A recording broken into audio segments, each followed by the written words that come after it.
Segundo dados divulgados hoje pelo IBGE, o PIB brasileiro, aliás, cresceu 0,9% no terceiro trimestre do ano, na comparação com os 3 meses imediatamente anteriores.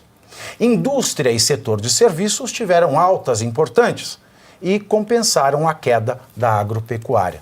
O resultado, no entanto, representa um crescimento menor do que no segundo trimestre, quando a alta foi de 1,4%. Essas notícias, pacote de gastos, vai, não vai, faz, não faz, tira, não tira, põe, não põe, corta, não corta e ninguém fala nada. Somado ao Galípolo dizer, nós vamos, olha, vai ter um período de alta de juros mais prolongado. E este resultado de hoje do PIB, Luiz Arthur Nogueira, o que isto significa para nós, meros cidadãos desconhecedores da numerologia da economia? Vivi, aqui a gente explica e descomplica a economia. O que está acontecendo com o Brasil? Está desacelerando, cresceu menos nesse trimestre do que no segundo trimestre, mas o crescimento ainda está no ritmo considerado bom. Problema, é um crescimento não sustentável. Por quê? Porque ele é calcado em consumo e no gasto público. E aí que está o grande erro do governo. Quando você cresce gastando demais, é um crescimento inflacionário. E aí vem a segunda parte da notícia, que é o Galípolo, futuro presidente do Banco Central, a partir de 1º de janeiro, admitindo que, apesar do desejo de Lula de corte de juros, ele, como futuro presidente do Banco Central, será obrigado a subir mais os juros para combater a inflação. E é por isso que eu tenho aqui esse desafio, essa disputa com o professor Suano, que o professor Suano acha que o Galípolo vai assumir e vai reduzir na marra juros. Eu acho que não. Se ele fizer isso, ele acaba não só com a reputação dele, como com o próprio governo Lula. Baseado em que eu digo isso? Baseado no que aconteceu com a Dilma, né? Tinha o Tombini lá, ela mandou o Tombini reduzir na marra os juros, o governo dela acabou e ela sofreu um impeachment, né? Não acho que esse será o caminho, mas lamento informar que no ano que vem vamos crescer menos, porque os juros já estão subindo e vão subir ainda mais, pelo menos até 13% ao ano. Agora, essa alta, ela, de uma certa maneira, essa alta menor do que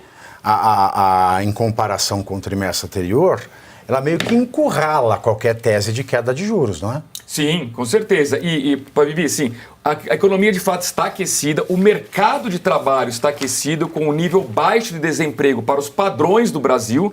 E a gente sabe em economia que quando o desemprego está baixo, as pessoas consomem mais. Quais são os padrões do Brasil? Eu só conheço o padre Marcelo Rossi. Só para dar uma ordem de grandeza, um desemprego no Brasil de 6% a 7% é considerado baixo. Para os Estados Unidos, de 2% a 3%. Essa que é a diferença. Como estamos com desemprego perto de 6%, estamos quase naquilo que os economistas chamam de pleno emprego. Ou seja, muitos setores já falam em falta de mão de obra. E quando você tem falta de mão de obra, os salários sobem. Tudo isso é inflacionário. Por isso, para Vivi, que o Banco Central não tem outra opção. Semana que vem, reunião do Copom, vai ter de subir juros. E eu digo, vai subir ainda mais do que subiu nas últimas reuniões. Na penúltima, subiu 0,25 ponto. Na última, meio ponto, semana que vem, ou 0,75 até 1 ponto percentual de alta. E me explica uma coisa, você falou que no Brasil o normal é ter baixo 6% de desemprego, nós estamos o quê? Em 8%, né? Não, está em 6,5% por aí. 6,5%? Né? Estamos em 6,5%. Como é que só tem 6,5% de desemprego e quase metade da população vivendo de Bolsa Família? Me explica isso. Pois é, porque na verdade aí que vem um truquezinho, né? Só é considerado desempregado quem procura emprego. Então o IBGE faz a pesquisa assim. Você procurou emprego nos últimos 3 meses? Mentira, não, você está de sacanagem. Sério. Você está tirando com a minha cara. Não, é sério. O IBGE do Márcio Galípolo, desculpa, do Márcio Postman. Não, isso é coisa. Não, mas sempre foi assim, sempre foi assim. Não, isso é um estupro com a inteligência. Mas é sério, se você não está trabalhando porque você não quer, você não é um desempregado.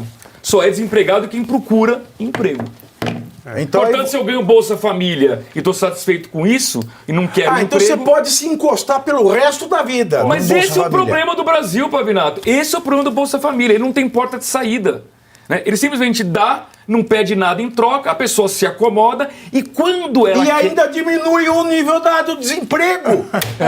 Não, e Barbaridade. mais, ainda gasta com aposta esportiva, como a gente tem visto, né? O dinheiro. E pior, Pavinato, sabe o que a pessoa faz? Ela não quer o emprego, porque se ela tiver emprego, ela perde o Bolsa Família. Ela faz um bico informal, ganha uma renda, soma com o Bolsa Família.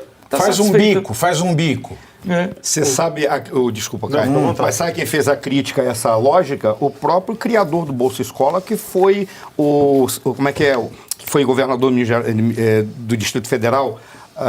Cristóvão Buarque. Cristóvão Buarque. Foi o próprio Cristóvão Buarque que fez a crítica. Ele disse, o que o Lula fez? Ele pegou o meu projeto de Bolsa Escola, que tinha um vínculo, era destinado apenas para ter as crianças na escola, e dava o recurso para os pais, desde que tivesse vínculo, porque ele tratava a escola como uma espécie de alavancagem pessoal, para ter um colchão depois. Aí ele disse, foi o Lula. O Lula pegou isso. Por que eu vou dar para quem está na escola? Vamos dar para quem é pobre. Aí, como não tem o vínculo e o cara, se ele arranjar um emprego, ele perde o Bolsa Família, ele continua lá. Foi mais uma das deturpações que ele fez. Agora, só o Arthur para acreditar no Alexandre Galípolo. Desculpa. Opa, Vivi, só uma última Galípolo. informação. A gente tem milhões de jovens entre 18 e 24 anos, que é a famosa geração nem trabalha, nem estuda.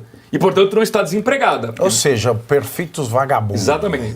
Boa parte, sabe onde está? Vamos falar a linguagem do povo. Mas sabe onde está boa parte disso? No tráfico de drogas.